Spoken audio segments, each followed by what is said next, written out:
We want to determine the deformation of the steel rod under the given loads. The modulus of elasticity is 29 times 10 to the 6 psi. First thing that we have to do with this is we have to recognize everything with stress is always internal loads. So looking at this, we're going to need to figure out what all of the internal loads are. Doesn't matter which direction that we work this from. We can either draw a free body diagram of the entire thing, figure out what the reaction force is here, and work our way through. I'm just going to work and draw everything based off this so I don't have to figure out the reaction force. So what I'm going to do is, when does the internal force change? So we recognize from mechanics that the internal force is going to change every time a load is applied. So I'm going to draw a couple little free body diagrams here. So I'm going to cut here, this first one, to figure out what the internal load is. It's 30 kips. I follow this along. Right here at C, the load's going to change again. And so let's draw at C. We'll draw a free body diagram here, so we can figure out what the internal load there is. Everything between B and C is the same. After B, the internal load changes again. So we'll draw a free body diagram there.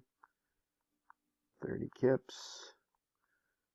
And actually we've got 45 kips that are added here. And then this third one, we've got 45 kips going in this direction, and then we have 75 kips going in this direction. So there's our free body diagrams for those three. Now what we need to do is we need internal loads, because the internal load is what's going to give us what our stresses are. How do we figure out the internal loads? We're going to do the sum of the forces in the x direction. They have to be 0. Has to be not linear elastic. It has to be in static equilibrium, which means that everything has to balance out. We're going to take that direction to be positive. Let's switch to red, mostly because on these graphs here, I want the internal force to be in a different color. So let's do this first one here. Sum of the forces in the x direction are going to be 0. I have a positive 30 kips. And then I have this force here. We're just going to call it, we'll call it F. That's in the negative direction. Minus F.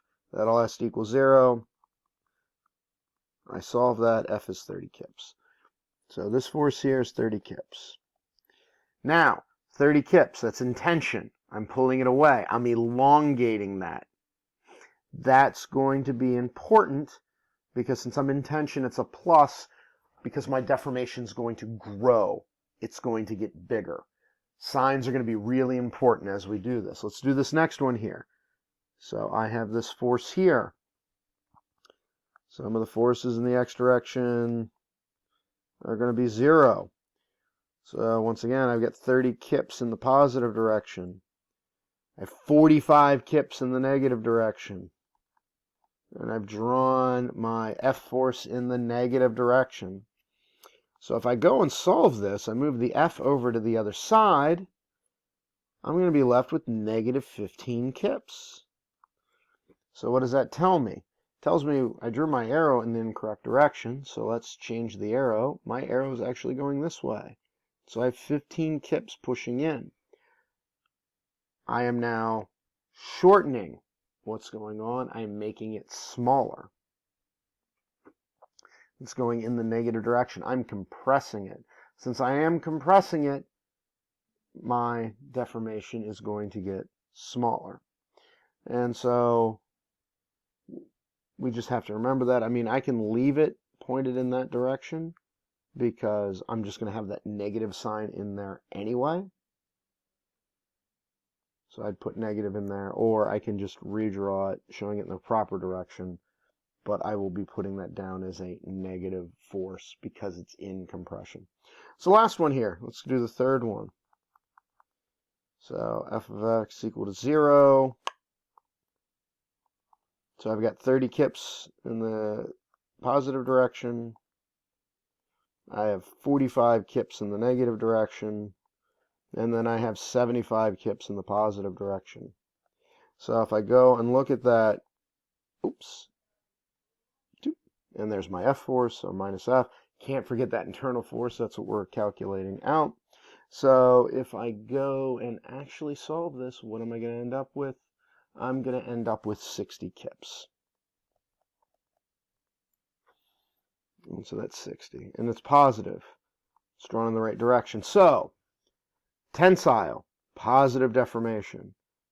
Compressive, negative deformation. Tensile, positive deformation. And so now we're going to add those three together.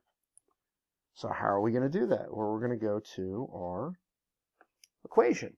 So remember, our deflection, and let's go back to my blue color. My deformation is going to be the sum of all the PL over AEs. And so I have three different sections that I'm looking at. I've got the section with 30 kips, tensile, 15 kips compressive, 60 kips tensile.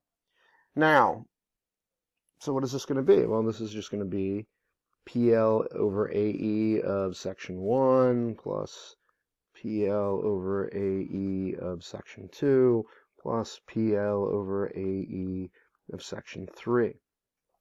Now, as I look at those, now they've all got the same E in it, so I can simplify this and just go 1 over E is going to be PL over A of 1 plus PL over A of 2 plus PL over A of 3. So deformation is 1 over 29 e to the 3. So that makes e to the 6 psi. I was thinking in KSI. So now let's look at the first one. So P is the load. So we know that first one's 30 kips.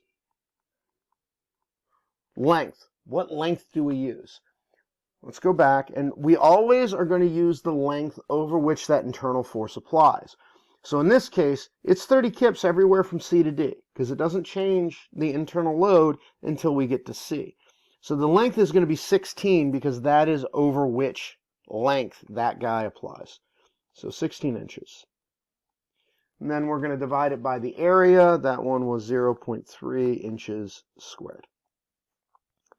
I'm going to add to that the second one. The second one is a negative 15 kips because it's in compression.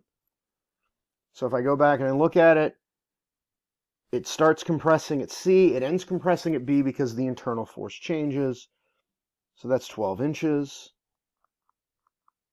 We're going to divide it by the area. The area is 0.9 inches squared. And then finally, the last one, it is tensile. So that means it's going to be increasing.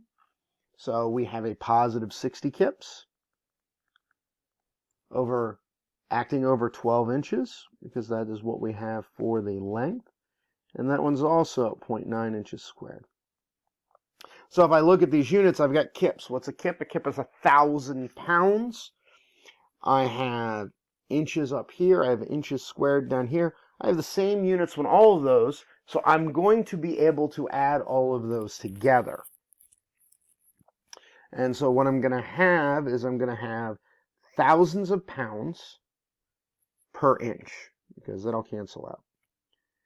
And then when I have thousands of pounds per inch, I can multiply, instead of putting in 30 kips, I can do 3 e to the 3 pounds, negative 15 e to the 3 pounds, and 60 e to the 3 pounds.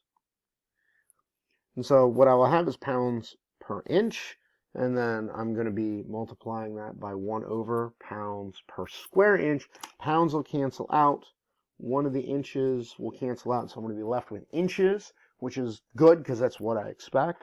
So now if I multiply this all through and add it together, I should get 75.9 times 10 to the negative 3 inches of deformation from the entire thing. Now, just a quick aside, if I wanted to know what the amount of deformation between B and C is, how would I figure that out? Well, I would just go to this equation here, multiplied by the modules of elasticity, because that'll tell me how much the deformation just between B and C is. It is an additive property, so we're able to do that and be able to pull out just individual parts.